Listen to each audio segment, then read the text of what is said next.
for fantasy. Take the time and you'll get what you need.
See the trees, pick the fruit and taste history.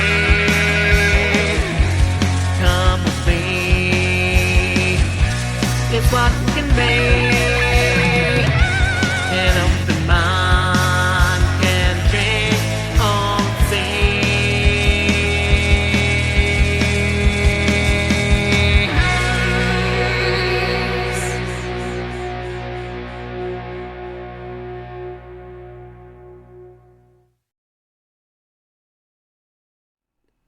You're listening to the Alchemical Tech Revolution, and I am your host, Wayne McRoy. Good evening, everyone. Tonight we're going to discuss synthetic initiation.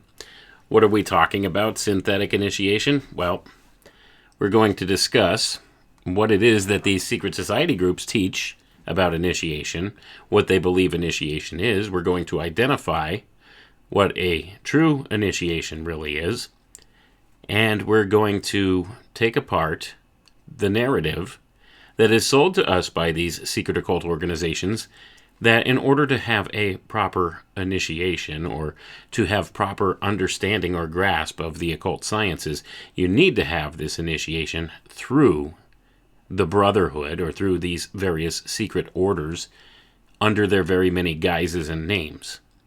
And this is simply not true, as we will demonstrate here tonight. Tonight I'm going to be reading from a book by Rudolf Steiner called An Outline of Occult Science.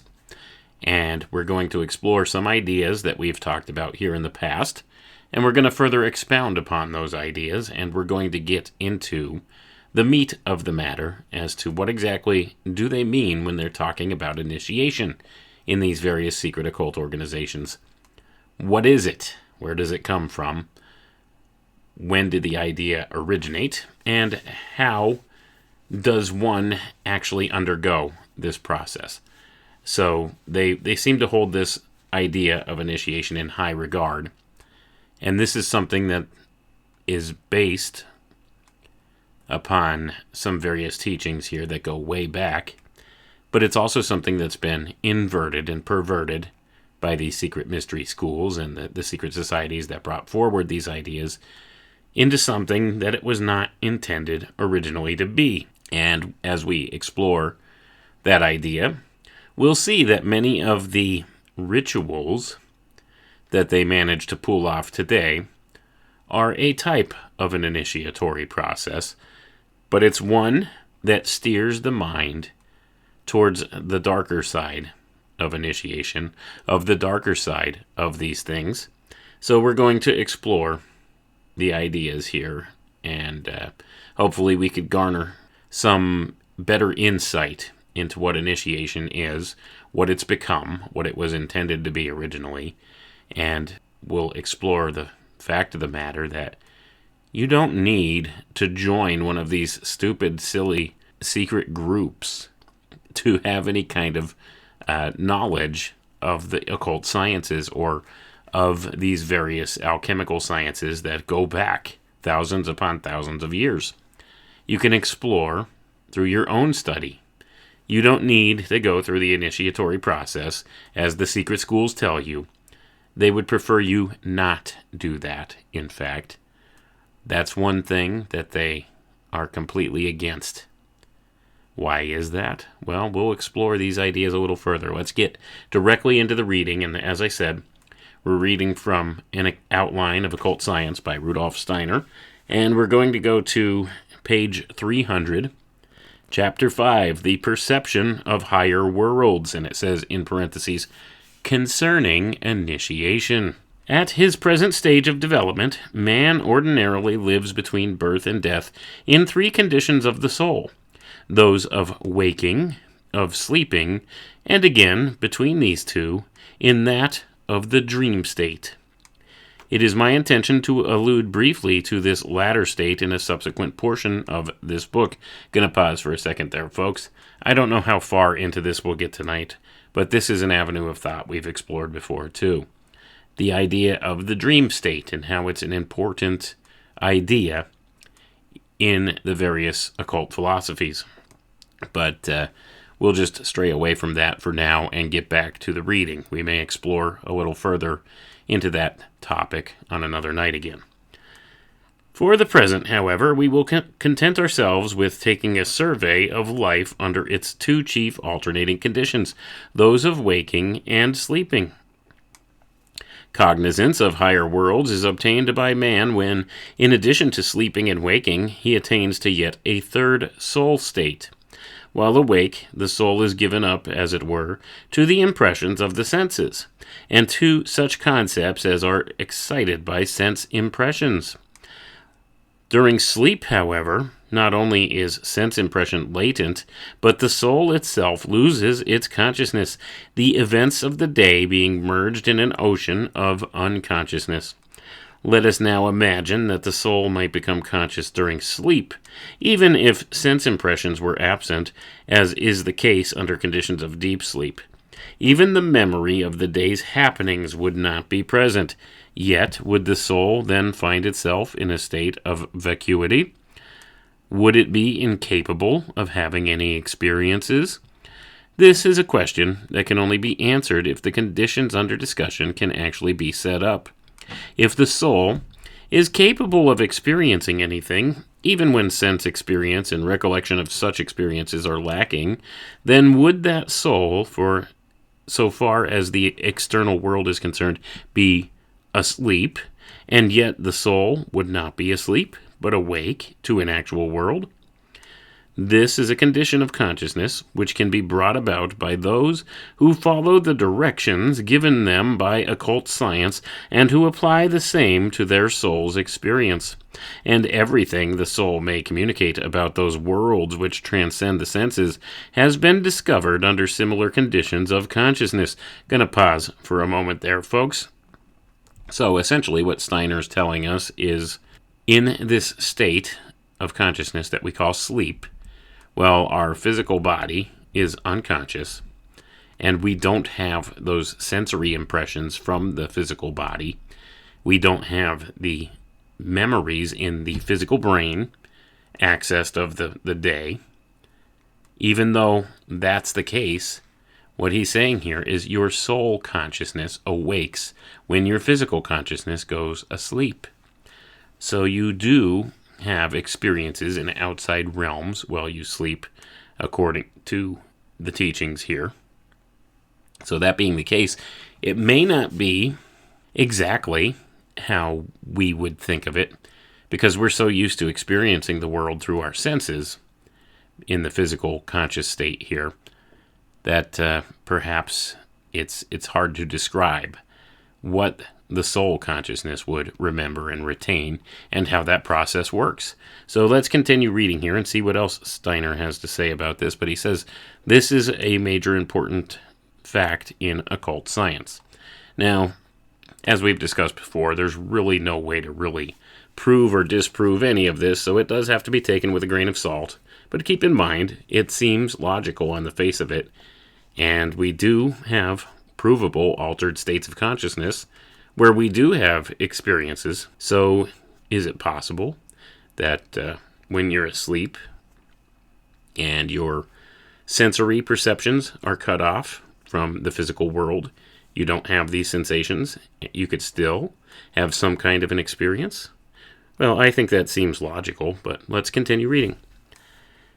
In the foregoing portions of this book, certain communications have been made as to the higher worlds, and in the following pages, as much as may be said in such a book will be told as to the means by which the condition of consciousness requisite for such studies may be acquired. Only in one way does this state of consciousness resemble that of sleep, and this is in the fact that, owing it to all inward activity of the senses ceases, and all thoughts, such as might be aroused by the action of the senses, likewise vanish. But whereas in ordinary sleep the soul is without the power requisite for conscious experience, it is this very power that the aforesaid state of consciousness is to place in its possession. And by its aid, capacity is given to the soul that will enable it to be alive to such experiences as, under the ordinary conditions of life, can be brought about only by the action of the senses. The awakening of the soul to such a higher state of consciousness is called initiation. And I'm going to pause for a moment there, folks. Initiation.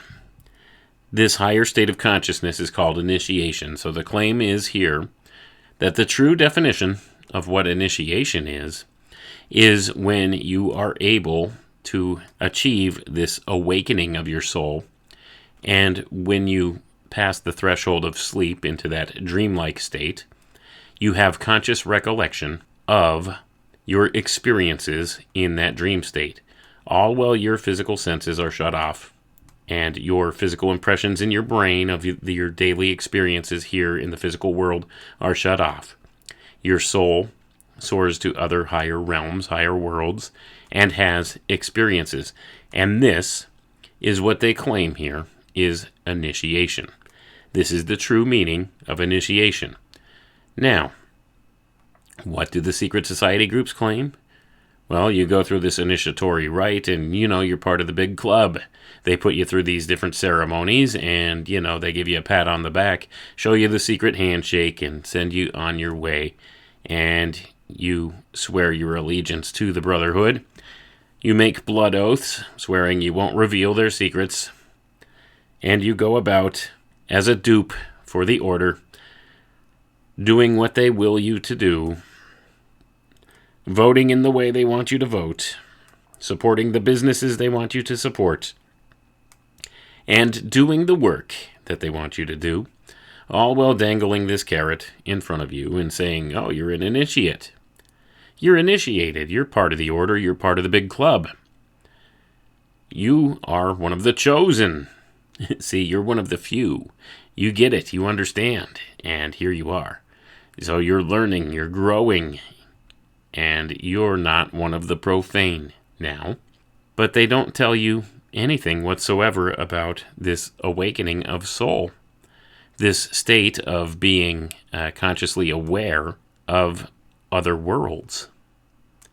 Now, maybe there's some kernel of truth to this idea.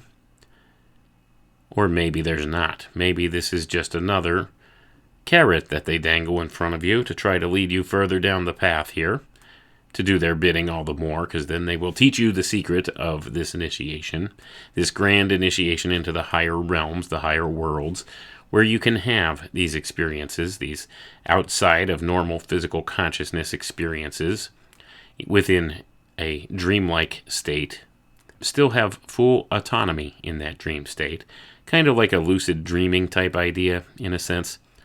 I guess that would probably be the best description I could give of such a thing, because they claim that you'll have conscious control and recollection of the things you do in this dream state and the places you visit and this kind of thing.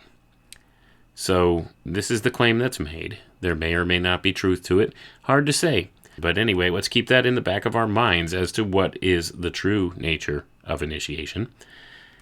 at least according to many of the secret schools here, and this would be according to the Theosophists primarily.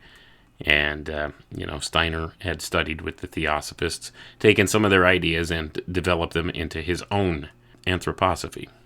So let's continue the reading, though. The methods of initiation lead man away from the state of ordinary day consciousness into a condition of the soul, during which he makes use of spiritual organs of observation. The embryos of these organs are dormant in each soul, and for their development require cultivation. Now it may come to pass that a person at some definite point of his earthly career makes the discovery for himself of the development of these higher organs within his soul, and in such cases we have to do with a kind of self-awakening. Such a person will become conscious of a change affecting his entire being. His soul's experiences will have been enriched beyond measure.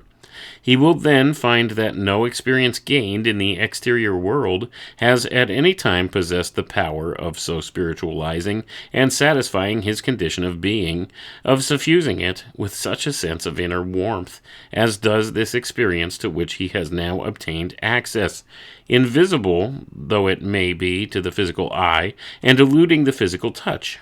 From this spiritual world, power and a sense of life security will flow in upon him, strengthening his will. So I'm going to pause for a second there, folks. Self-initiation. You don't need to join the group to have an initiation experience.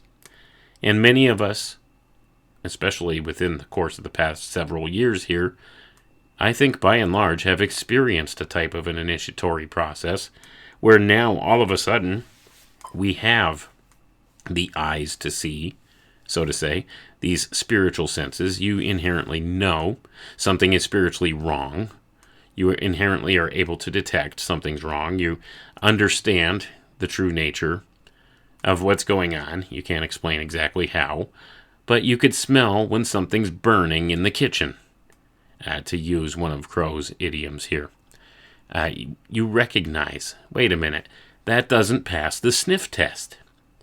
This is a type of a spiritual sense that's born of the idea of initiation, of true initiation, not the synthetic initiation handed you by the secret schools that will put you through this same ritual process over and over again for each and every degree and step up their ladder of initiation, their ladder of degrees that they have within their various orders. This is all contrived, okay? All these rituals, all these ceremonies they put together to initiate a brother into a certain degree, to a certain office within the order. These are all synthetic types of initiation, artificial. They've created and crafted these initiation processes, these rituals, these ceremonies, for the purpose of, maybe trying to awaken something latent within the initiate himself. But it's contrived. It doesn't come about in a natural way. So it's kind of trying to be forced. And that's not how alchemy works, folks. That's not how the occult sciences or the alchemical sciences, metaphysics, if you want to call it that way, true metaphysics, it does not function in that way. It's something that is individual. Each and every individual has a different experience, and each and every individual has their own point where they reach, where they get there. So that being the case, this is not a true way to do things. You're not going to get a true initiation experience by just going through the pomp and circumstance of the ceremony down at the Masonic Lodge. That's not how it works. That's not a true awakening of the soul. That's contrived. It's artificial. It's man-made. They use a formula. They wrote it down, their various ceremonies and rituals that they practice for the initiation process of the various degrees, and they follow these verbatim for initiate after initiate, even though this is not a natural way to do things, because every individual experiences things differently. Everyone gets certain concepts at certain points that others may not. It should be an individualized thing, and it's not. It's a one-size-fits-all initiation ritual that they use, and this is the very definition of synthetic. So it's not a natural kind of training, so to say, in this way, or a natural type of process to allow somebody to awaken their soul, or to have their spirit awaken and become aware of various things, to have some of this sensory perception that goes beyond our regular 5 physical senses. There are instances of such self-initiation, but they should not give rise to the belief that the only right course is to wait for the coming of such self-initiation, and to abstain from doing aught in the way of regular training with a view to bringing about initiation. We need not here give further space to the subject of self-initiation, for the very reason that it takes place spontaneously, as it were, and without regard to rules of any kind whatsoever. And I'm going to pause for a moment there, folks. So you see, although Steiner acknowledges and admits that, yes, these self-initiations happen, and it seems to be part of a natural cycle of things, it's not a good idea to wait around for this to spontaneously happen. That it's a better idea to train people for it. And maybe that's what some of the initial intention was behind some of these secret mystery schools and secret society groups, in order to teach people about this or that kind of thing, try to lead them in the right direction in a subtle way. But that's not what it's become, has it? But at any rate, let's continue reading here. What we have here to consider is how training may develop those rudimentary organs of the soul destined as instruments for the higher perception. Those who do not feel themselves specially impelled toward doing something for their own development may easily say that man stands under the guidance of spiritual powers, that such guidance should therefore not be interfered with, and that the moment deemed by those powers the right one for revealing to the soul another world should be awaited in patience. Indeed, persons who are of this opinion are inclined to deem it a kind of presumption or unjustifiable curiosity for anyone to interfere with the wisdom of such spiritual guidance. And I'm going to pause for a moment there, folks. So you see, Steiner is also upholding the idea that, maybe the natural, spontaneous initiatory process is beneficial for some people and good for some people. But let's see what else he says. Let's continue reading. Such as are of this way of thinking will change their opinion only if some other mode of presenting the case makes a sufficiently strong impression on them. If they were to say to themselves, "Yonder wise guidance has endowed me with certain faculties, and has done so, not that I should let them be idle, but rather that I should use them." Indeed, the very wisdom of such guidance lies in the fact of its having placed in me the rudiments of those organs necessary for the higher state of consciousness. I can therefore rightly comprehend this guidance only when I regard it as my duty to do everything in my power that may serve to bring such rudimentary growths to their proper development. Should such thoughts make a sufficiently strong impression on the mind, doubts as to the rightfulness of such training for the attainment of the higher consciousness will disappear. Gonna pause there, folks. Steiner then goes on to say here that guidance and training towards this goal of the spontaneous initiation, when it does occur, the student will not regard any of that training as being something negative or unnecessary.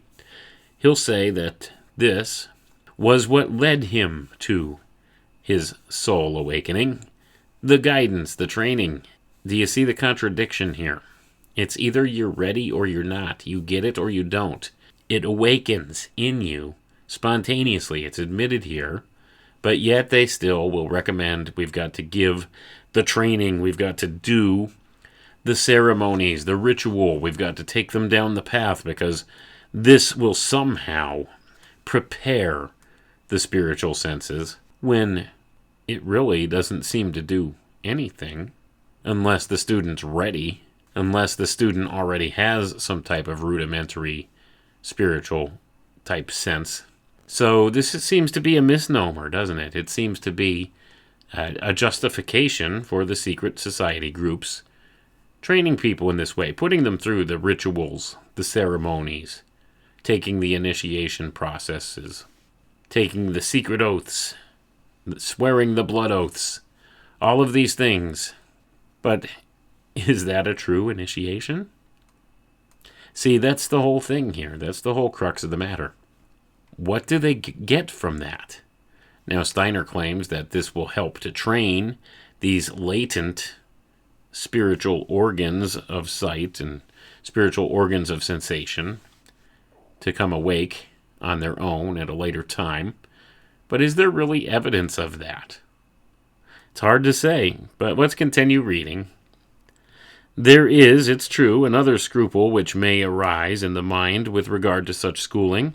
A person might say to himself, this development of the inner faculties of the soul means a dire invasion of man's most hidden sanctuary. It involves a certain change of the entire human being. The means of such a change cannot be evolved by any ordinary procedure of thought, for the manner in which such higher worlds are attained can be known only to those whom the path has become visible by reason of experience. If, therefore, I turn to such a one, I am allowing him to exercise his influence over the innermost sanctuary of my soul. Anyone given to this attitude of mind will hardly find it reassuring if the means for inducing such states of higher consciousness are imparted to him in book form.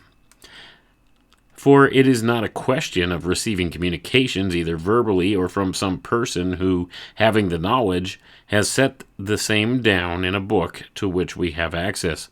Now, there are people possessing a knowledge of the rules for developing the spiritual organs of perception who are of the opinion that these rules ought not to be entrusted to a book. These people, for the most part, look upon the communication of certain truths relating to the spiritual world as inadmissible. But this view must be characterized as in a certain sense out of date in view of the present stage of human evolution. It is true that the communication of the rules referred to can be made only up to a certain point. Yet what is imparted leads so far that one who applies to his soul life makes such progress in knowledge that he is able to go on by himself. Gonna pause for a moment there, folks. So what Steiner's saying here is, in regard to the modern age in which we're living in, that maybe some of these ideas of training people to awaken their spiritual organs of perception through secret society groups and stuff may have been a good idea in the past, but in the present state, it's not necessary that the student can go on his own. Do you understand what's being said here? Essentially, the whole notion is these initiatory ceremonies and different types of rituals that are done in these secret societies, they're not necessary.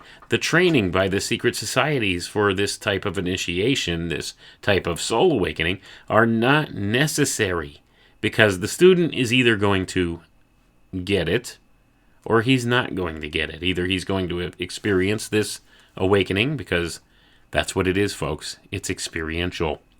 Each and every individual experiences it on their own and experiences it differently and develops these different types of abilities, these spiritual senses and stuff on their own, to their own degree.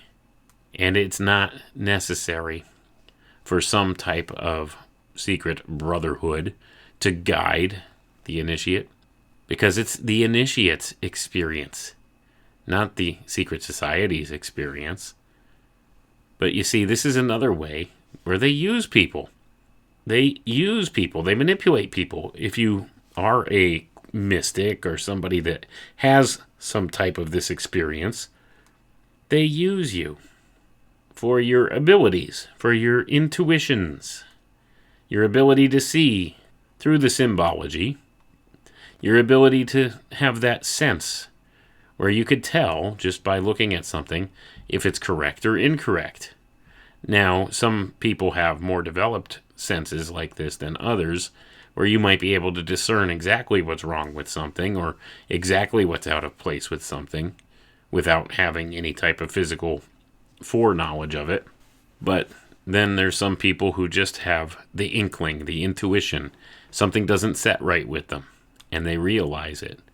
This is a type of what they would call spiritual perception as well. It's just a matter of how far have you developed that? How much attention have you paid to that intuition, to those different intuitions you have? Do you trust your gut feeling? That's what a lot of this is about. It's about that, more so than anything. It's about being able to discern what's correct and what's not. And they don't want people discerning for themselves. They want to guide them down the path of proper discernment, or what they view as proper discernment.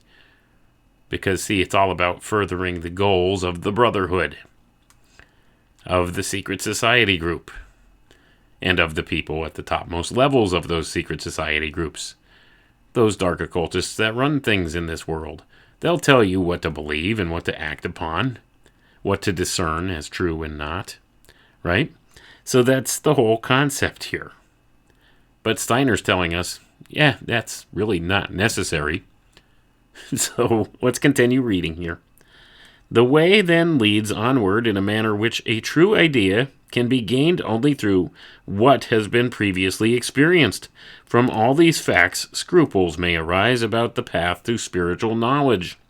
Such doubts as have here been brought forward vanish as soon as we clearly apprehend the nature of a process of development for which, in our present generation, the school of training here inculcated is more particularly adapted. This method is here to be spoken of, while other schools will also be briefly referred to. And I'm going to pause for a moment there, folks. I think Steiner may be referring to his anthroposophic thought here, as far as the training that he's referring to, the school. And he may refer to maybe some Rosicrucian type training in this regard as well. Let's see what he says. The training now to be dealt with places in the hand of him who may possess the will to undertake his own higher development, such means as will enable him to set about that work of transformation. Any questionable encroachment on the personality of the student would only then be possible should the teacher proceed to carry out the change by methods which withdraw the consciousness of the pupil. But no true teacher of occult science in our day would make use of any such method, by which, indeed, the pupil would be reduced to a blind tool. And I'm going to pause for a moment there, folks. So do you understand what Steiner's saying here? Let me break it down for you. So he's saying a questionable encroachment on the personality of the student would only then be possible should the teacher proceed to carry out the change by methods which withdraw the consciousness of the pupil. Do you know what kind of methods these are that would withdraw the consciousness of the pupil? Well, this would be what we oftentimes refer to as the initiation ceremonies and rituals that are done by secret society groups. Not only that, they're the trauma-based initiation processes that are done by the secret society groups. They're also utilized as a method of mind control. Sometimes they perform mass rituals, trauma-based initiation rituals, like 9/11, like the COVID PSYOP, and various others, like the possible inculcation of World War III that we see approaching. These are all trauma-based tools of initiation to lead the student's mind in a certain direction. And this is an encroachment upon the personality of the student. This does not lead to a true free will principle. It does not lead to a person being trained, so to say, or having this experience, this initiatory experience of their own, in their own way, of pursuing spiritual things in their own way, of gaining spiritual knowledge in their own way. That's not what's being done here. It's an encroachment on them. And as Steiner says here, this is no way that any teacher of occult science would conduct themselves. They would not do this to others, But what do the secret society groups of today do? What do these dark occultists that run things here do? Well, they perform these trauma-based rituals in order to inculcate a certain response from the masses, to give them a certain initiatory experience, a negative one, where they need to be led around by the nose, where they don't quite understand what they're experiencing or what's going on. All they know is they recognize it as being negative or bad. And this is what has become of the initiatory process. It's been so completely inverted and perverted from what the idea originally was here, as Steiner expounded upon here. But he says that this reduces the initiate into a blind tool. Are you a blind tool? I sure don't want to be a blind tool. I know a lot of people that are blind tools out there. The most basic sense. They just don't have a friggin' clue about anything. They have no spiritual sense whatsoever. They just take what's spoon-fed to them by their television and believe it and act upon it without question. The good little NPCs of the world, right? That's a topic for another day. We've covered the NPC topic here as well, but we could explore that a little further on a future show. But let's continue reading here. The teacher gives his pupil instructions as to the rules of conduct he is to pursue, and he leaves it to the pupil to carry them out. At the same time, should the case seem to demand it, the teacher does not withhold the reasons justifying these rules of conduct. The acceptance of the rules and their application by a person seeking spiritual development need not be a matter of blind belief. Such a belief ought to be quite out of the question in this sphere. One who studies the nature of the human soul as far as it can be followed by ordinary self-observation without occult training may, after accepting the rules recommended by spiritual training, ask himself, how do these rules act in the life of the soul? This question may be satisfactorily answered before any training by a dispassionate use of common sense. Before these rules are adopted, true conceptions may be gained as to the way in which they operate. Of course, the process can be experienced only during training, but even then the experience will always be accompanied by an understanding of the experience, if each step that is to be taken is tested by sound judgment. And for the present, true spiritual science will only suggest such rules for training as can be vindicated by sound judgment. Those who have the will to surrender to these conditions of confidence only, and who by no manner of predisposing prejudice are inclined to surrender in blind faith, will find all doubts passed from them, and objections brought against a regular course of training with the aim of attaining to higher states of consciousness will no longer disturb them. So I'm going to pause for a second there, folks. So Steiner is saying here that if you apply sound judgment and common sense to some of the rules that are presented by the teacher to you, after a certain amount of time, you'll understand that this is a proper way to be taught, or a proper type of training to undergo, and that you won't be disturbed by this after said amount of time. Now, that's only if this is somebody that's teaching you the proper rules, or telling you the proper rules and then leaving it to you to determine for yourself, to discern for yourself how those rules apply. And then, through the application of common sense, then and only then can the teacher be judged to be accurate or not. And that is the point here. So he's saying anybody who's a true teacher of the occult sciences here to a student won't try to initiate them in such a way as is done by the various secret society groups. It's an experiential thing. You don't coerce somebody, you don't force somebody's hand into this type of thing.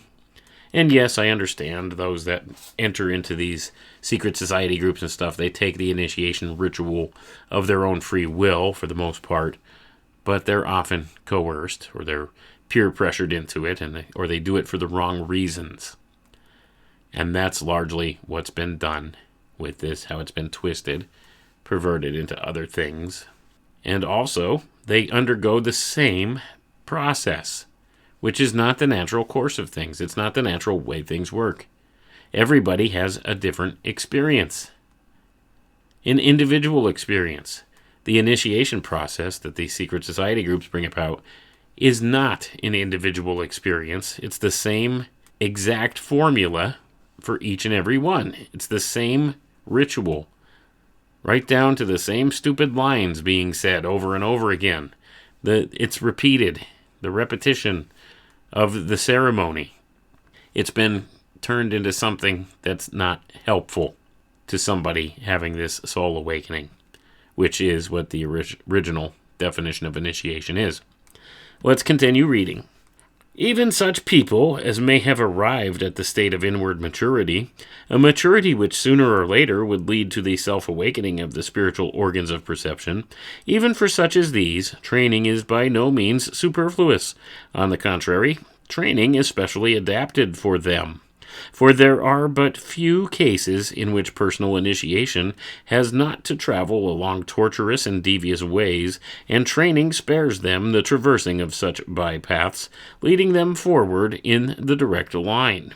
In cases where such self-initiation comes to a soul, the reason is that this degree of ripeness had already been attained to in the course of a previous incarnation. Gonna pause there, folks. So Steiner's saying, even for somebody that undergoes this self-initiation, they have this soul awakening of sorts that they recognize in themselves.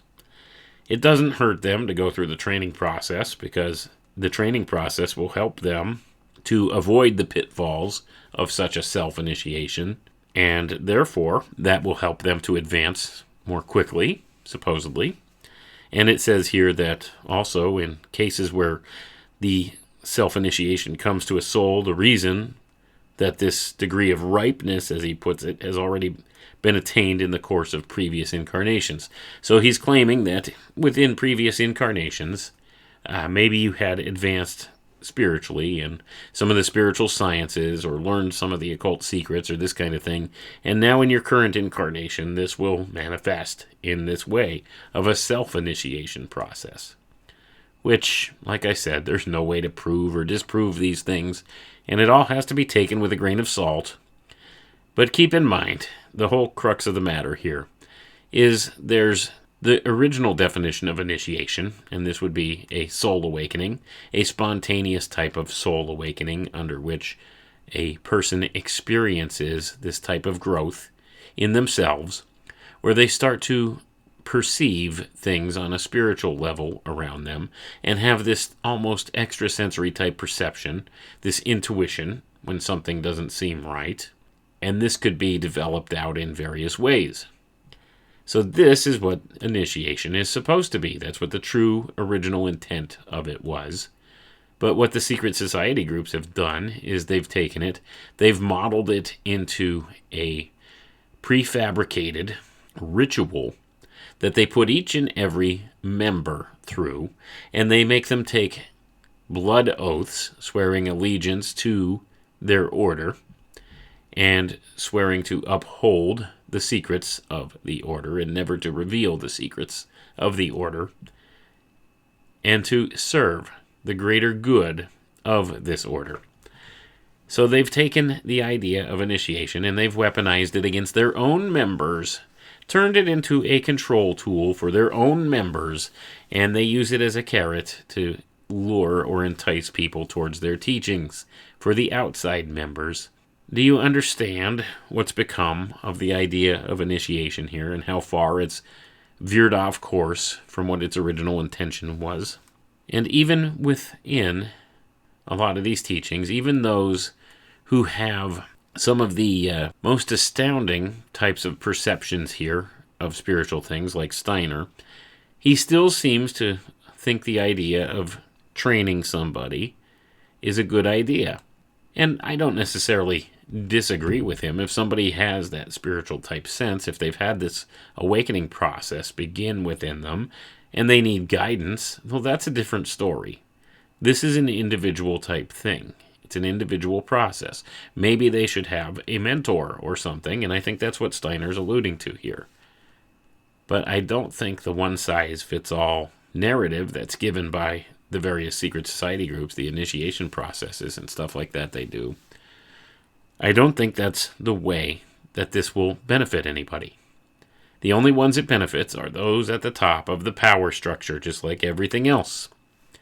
It's all about those ones at the very tippy top of the control system, of the power structure, those ones at the top of the power pyramid of this world that become the beneficiaries of having these various people go through their particular type of training within these secret society groups. And what do they train them to do within these different secret society groups? Once you've been, quote-unquote, initiated through this synthetic initiation that they give you, what do they train you to do? They train you, first and foremost, to keep secrets, to help your fellow brother within the lodge in any way you can, even to the point of concealing if they had murdered somebody. Yes, folks, that's true within the certain groups of the Freemasonic orders. If you know somebody has done wrong and they reach out to you for help and you're a fellow Mason, say they've actually undergone some terrible crime, committed some terrible crime, well, you swore a blood oath to the order, and you will protect that fellow Mason from having repercussions from that. This is a true thing. Go ahead, look it up. Go ahead. This has been done in the past. It's recorded. It's a historical thing. It's a fact. Many have admitted this within some of the higher echelons of the Freemasons. They'll cover for each other's crimes for the sake of the brotherhood, the greater good of the brotherhood. So you see, it's not all that it's cracked up to be, is it? Or how it's presented to you. So this is one of the things, this is one of the reasons why they have you take these blood oaths. It's a perversion, folks, an inversion of what it's supposed to be. The initiatory process, initiation, as it's originally defined here, is supposed to be a beautiful thing, an awakening of a soul, an experiential thing that each individual has happened to themselves, wherein they're able to gain certain discernment of spiritual matters. And they've taken such a thing and weaponized it, turned it into a tool for leading people astray. And it's these dark occultists that run things at the top of the power structure, the ones at the very, very tippy top of all these secret society groups. And yes, they all interlock and become the same order at the very top levels of it. This is what we would traditionally call the Illuminati. In the modern parlance here, that's how they refer to themselves even at points. But this is what goes on. This is how it's done. This is how they lead many people astray, chasing after the secrets that they never give them. That's the big secret. The big secret is there is no secret at the topmost levels of the secret society groups. It's all about controlling the underlings. That's what it's about. That's wherein their true power base lies. They'll tell you one thing. They'll lead you down this ritual process, which weakens your mind, incites violent images in your mind, trauma-based images, and what do we know? That's a show I might do sometime soon, looking at trauma-based mind control another time, to see how it's utilized against the masses. But this is what they do. This is what they've always done in many of these secret society groups. They've taken the original ideas, inverted them, perverted them into something that allows them control over other people, because that's what it's about. It's about power. See, these people in these groups have become power hungry, and it's all about leading around the lower level echelons of these different orders, steering them in a direction that the one that's higher up wants. And it trickles down the line, just like any other pyramid scheme, doesn't it? Then again, a special degree of soul development may in some persons lie concealed up to a particular age, only then revealing itself, and in such cases training may be the very means needed to call forth its appearance. Should the person then hold aloof from such training, it may then be that the power will remain dormant during the term of life and only reassert itself in the course of future incarnations. So I'm going to pause for a second there, folks. So once again, holding up the idea that, maybe you just spontaneously had this awakening because in a previous life you had some type of soul experience or soul awakening, soul training, whatever they want to call it, and that's why you're having it. But, if you ignore it and don't seek out training, well, it might become latent then and become dormant, and then nothing will come of it, and you won't be able to do anything with that new spiritual gift until your next go around in this place. You see, so they want to try to entice you to take up the training in various forms, and there may be some true teachers out there, one-to-one with a student that might actually teach in a meaningful way, but by and large, you're not going to find that in a secret society group for the most part. And this is where they want you to go, because they want you to believe they're the ones that have all the occult secrets. They can teach you and lead you down this path the correct way. And it's a farce. It truly is a farce. Let's continue reading. The uplifting to a higher state of consciousness can only proceed from a condition of ordinary waking day consciousness. It is in this consciousness that the soul lives prior to its uplifting, and training will endow it with the means which lead to a transcending of such consciousness. The training to be first noticed advises in the first instance such measures as may still be taken during ordinary waking consciousness. Indeed, those methods which are the most significant consist in quiet acts performed by the soul. This requires that the soul should give itself up to particular conceptions, and these conceptions are such as are able by their very nature to exercise an awakening power over certain hidden faculties of the inner nature of man. They thereby differ from these conceptions of the waking daily life, the object of which, in the first instance, is of another kind, namely that of presenting external objects. The more faithfully they present these things, the truer they are. It is indeed in accordance with their nature that they should be true in this sense, but this is not the mission of those conceptions which the soul is to consider when its object is the pursuit of spiritual training, and they are therefore so formed as not to present anything external, having rather within themselves the power to act upon the soul. These presentments are emblematic or symbolic. And I'm going to pause there, folks. And that sounded like a whole lot of word salad, didn't it? So let me break down what Steiner's saying there. Essentially, what he's saying is our outer senses, our daily waking consciousness, is all about our brain, our mind in the form of the brain, being able to comprehend external objects to ourselves or things external to ourselves and internalize it. Whereas this soul development or the soul consciousness, it all comes from within and tries to express outwardly. So it's complete opposite here. And many times it says here the presentments are emblematic or symbolic.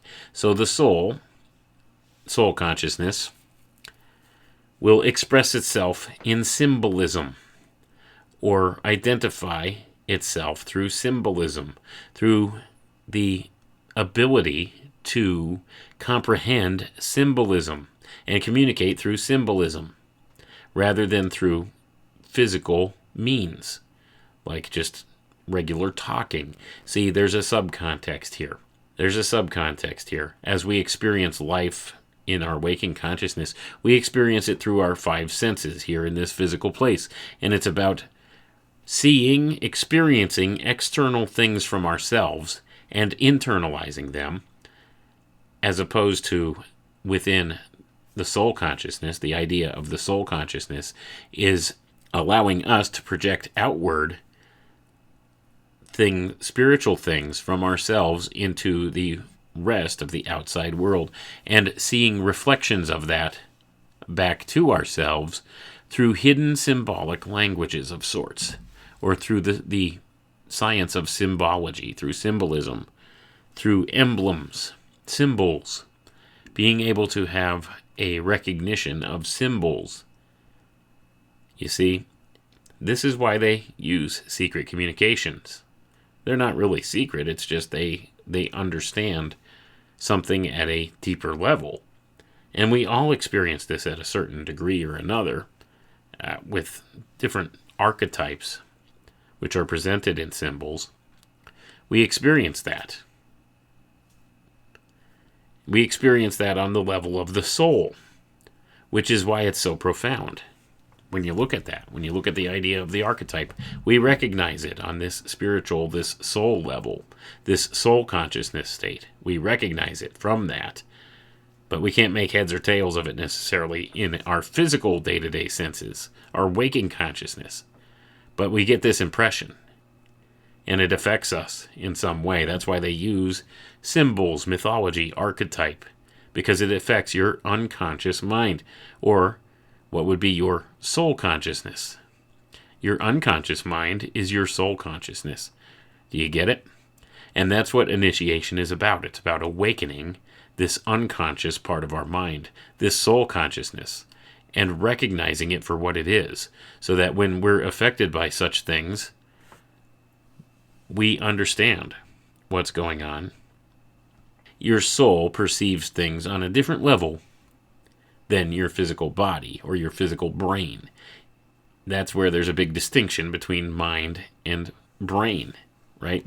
So we have these experiences, and with these experiences, we undergo this type of initiatory process. The unconscious mind is actually your soul consciousness, and that is why you will recognize things like archetypes and symbols on a certain level. And it's only through what they call initiation, what the original intention of the initiation process was, that you could maybe develop these intuitions we have in the soul consciousness or unconscious mind on a conscious level, to where you could recognize things for what they are on a conscious level, rather than just having that nagging feeling in your gut that something's not right. And this is what is talked about here with the soul science. But anyway, I'm going to go ahead and continue reading here, and then I'm probably going to wrap it up very soon. Yet other conceptions may be used, for it does not depend at all on what conceptions contain, but solely on the fact that the soul puts forth all its power in order not to have anything in the consciousness except the conception in question. Whereas in the ordinary life of the soul, its forces are divided among many things, and the conceptions rapidly change. The important point in spiritual training is the concentration of the whole inner life on one conception, and this conception must be voluntarily brought to the center of the consciousness. Symbolic conceptions are better than those which reflect outer objects or events, because the latter are in touch with the outer world, and the soul has to depend less on itself than in the case of symbolic conceptions formed out of its own inner energy. The chief object at which to aim is the intensity of the force to be exercised by the soul. It is not what is before the soul that is essential, but the greatness of the effort and the length of time during which it is concentrated on one conception. Strength ascends from unknown depths of the soul, from which it has drawn up it by concentration on one conception. Occult science contains many such, all of which have been proved to possess the power alluded to above. And I'm going to pause for a second there, folks. So essentially, things conceived within yourself, your inner self, from within and expressed outwardly, it's all about the energy you put behind that, essentially, is what's being said here.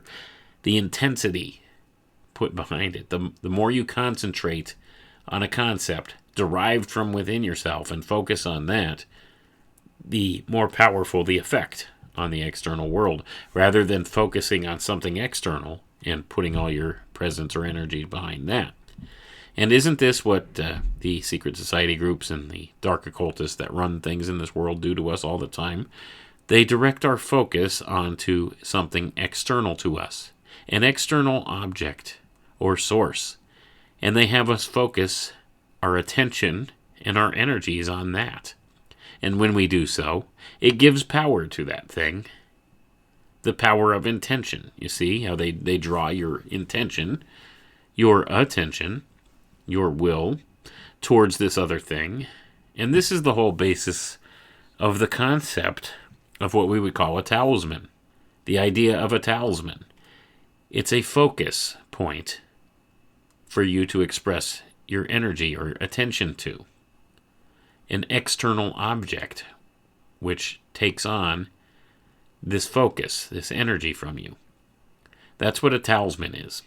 And they use all of these different ideas as talismans of sort, especially these big events, these big ritual events, these trauma-based ritual events that they perform. When you focus on that, you're giving your energy to that talisman and further empowering the talisman. And it works in a similar fashion to what is often referred to as the law of attraction at that point, where it draws more and more power to itself then, and draws away from you, vampirizes your energy, your focus, from focusing on something more substantial from within yourself, giving attention to that which is within yourself. These impressions, these intuitions that come from within yourself, not from some external source, but trusting in those intuitions and putting your focus into those intuitions. That's what's supposed to be done, but they always draw our attention away because they don't want us to understand that we have certain powers within ourselves that we can focus on, that we can understand things on a better level if we just look inward rather than outward. They always want us looking outward towards the external source. They want us to put our blame on an external source. Thus, that's why we have the scapegoat, the president, this person, this figure, this political figure, wherein we could put all of our problems on him, focus our energy on him. Same thing with all of this stuff. It's all about focusing on the external rather than taking back our power and focusing internally on ourselves, changing ourselves. The only mind in this world you could change, folks, is your own. That's a huge key to understanding things. You can't make somebody do something you want them to do. You can't force somebody to do something like that. It's all about free will. The only mind you can change is your own. That's one of the big secrets here. But it's one they don't want you to understand. In order to make changes to the larger world, the external world, first, you have to make changes within yourself to reflect outwardly to the rest of the world. That's the whole key point here. Be the change you want to see in the world. And then that projects outwardly from within your soul and becomes a reflection in the external.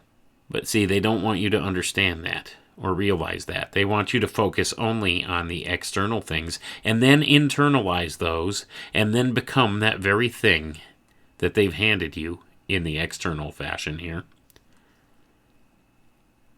Do you see? But you have the power to do something about that. And they don't want you to know that. They don't want you to know that one person can indeed change the world. If they're serious about it, if they're focused on it, if they make those changes to themselves and stay true to that, stand firm in their convictions, then they'll start to see more reflections of that externally. This is a concept that they really don't want the masses to catch on to. Because if they do, it's game over for these dark occultists who run things in this world. They don't want people to realize they have the power to change themselves, and in so changing themselves, they change the world. You see?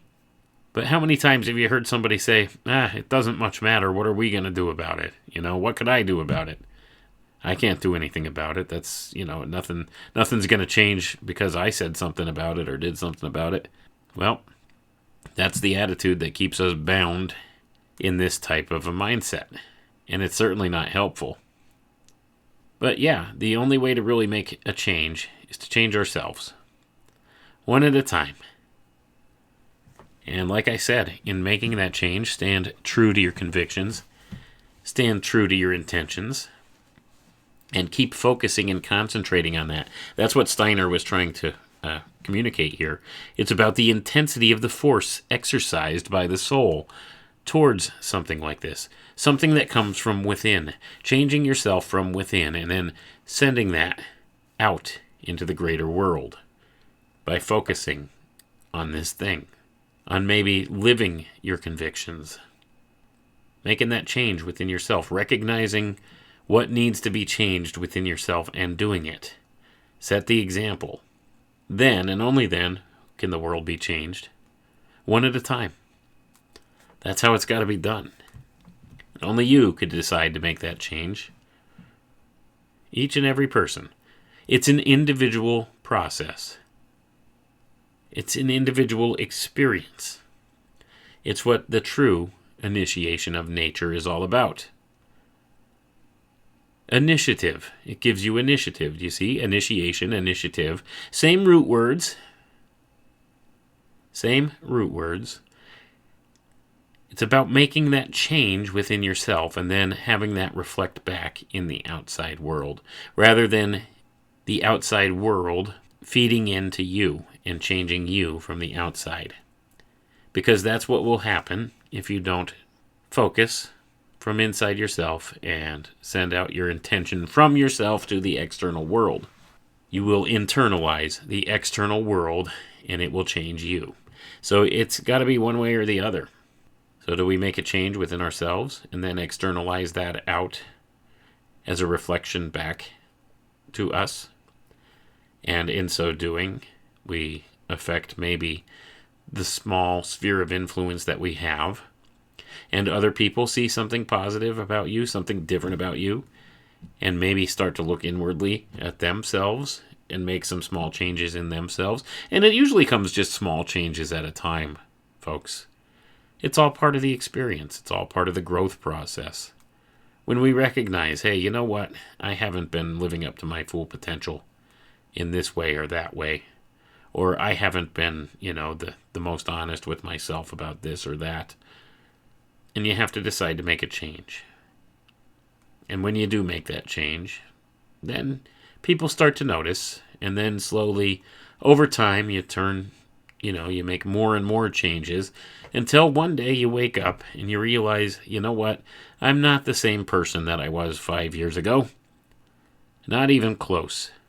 That's where I'm at, folks. I mean, me personally, I can tell you, I'm not the same man that I was 5 years ago. So many things have been opened to my sight in this world over the course of the past 5 years. It's unbelievable. It feels like a whole lifetime ago. It really, truly does. It's just astounding, the doors that have been opened for me.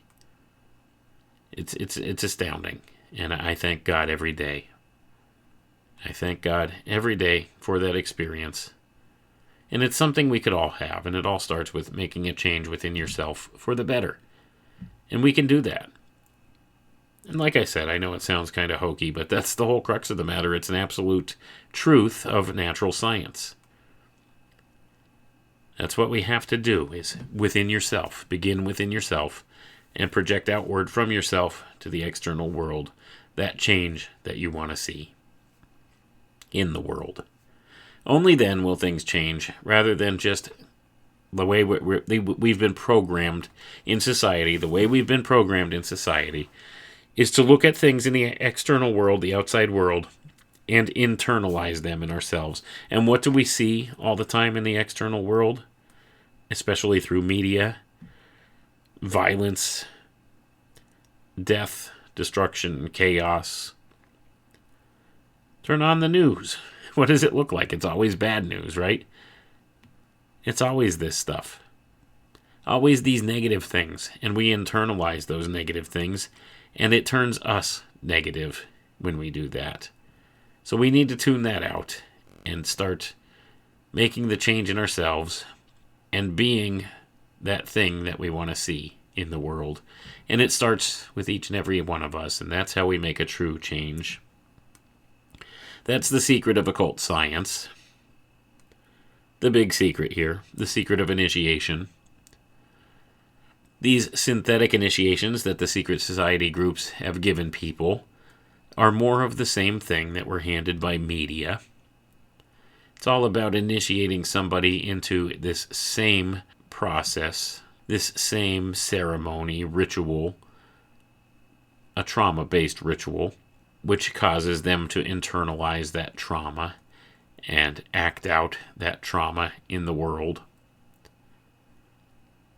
And it's the same trauma handed to everybody. It's the one-size-fits-all principle. Same thing with the television. You turn on the news, it's the same news you're going to see on one network or another network. It's the same news that everybody who tunes into those networks sees.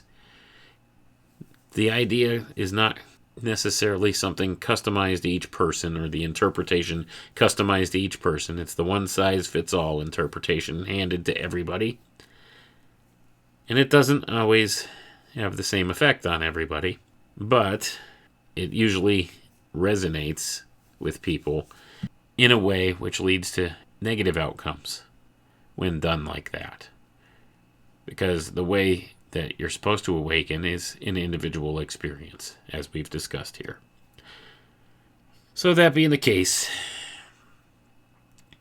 we could understand now a little bit of what initiation was supposed to be and what initiation has become by these secret society groups and these dark occultists who run things that like to use trauma-based mind control weaponry against the public to initiate them into a process here of internalizing these external things that they've given you and making you more controllable in that way by using negative emotions like fear to affect you. That's what it's about. And when we recognize that this is a synthetic idea, it's an abused idea, it's a twisting of the natural workings of things. Initiation was a natural process originally, intention-wise. It's one that's different for every person. It's an awakening that's different for every person. It leads to different, levels of awareness for certain people. And everyone's different. And that's a beautiful thing, right? Well, they've taken it, weaponized it, turned it into this synthetic version of it, and have used it in weaponized form for the purposes of control of others. It's all about power. That's what's been done. It's been corrupted in the name of maintaining power over others. That's what's been done here. So when we're talking about the idea of synthetic initiation, that's what all the secret society groups hand you. That's what all these occult fraternities hand you. All these secret brotherhoods, these dark magicians, all of these magicians out there who are making you promises. All these political parties and allegiances that you give your allegiance to. Same thing. It's all a synthetic initiation of sorts, designed to vampirize your energies. It's not about uplifting you in any way, shape, or form. It's the complete opposite of what initiation was intended to be, what its original definition was. And that's the whole point here tonight. But we could change that. We could change that. And that's the most important part of it. By making small changes within ourselves. Be the change you want to see in the world. That's the message here. And when you do that, you'll begin to notice that more people around you and more things around you begin to change for the better. That's how it works. It sounds a little bit simple, or overly simple, I should say. But that's truly how it works. So that's the bottom line here. And I don't think that these secret society groups are doing anybody any favors by claiming that you could take their initiation, become a member of their order, and become a better man because of it. Isn't that what Freemasonry promises? A good man becomes a better man when he becomes a Freemason. Right? That's one of their mottos, or something similar to that. I paraphrased there, but that's the whole point. They lure people in by making you believe that they could help you to become someone better. And maybe some of them can, to a certain degree. help you along that path, but it's an individual experience. And by and large, you're not going to find that experience. You're not going to find that good process through a secret society, just because of the nature of what it is that they've become. It's all about power. That's what they're all about. Not about the uplifting of their fellow human beings. It's about maintaining control or power over other human beings, and they may tell you otherwise.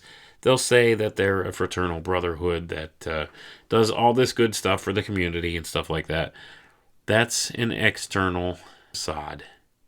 Underneath it all, at the topmost levels, these secret society groups are about control, manipulation, power over others, and the strings of those groups are pulled by a very small percentage of people at the top of the power structure.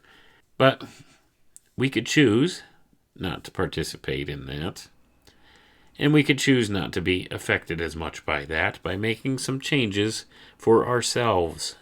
Taking personal responsibility for ourselves, taking back our personal sovereignty and making changes for the better within ourselves, and living out those changes in our day-to-day life. Standing up for your convictions, standing in those convictions, and being consistent about it. That's how you could effectuate change in the world, and that's what we all need to do. So, that was the whole point of initiation, is to make a better change within yourself. That's what it's for. Not about, gaining occult secrets from some mystic brotherhood somewhere. That's not what the truth of it is. So, that's the point here. But anyway, I wanted to thank you all for tuning in tonight, and we'll catch you next time. Have a good night now.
Introducing the new home for free speech, Free World FM, the alternative to the alternative.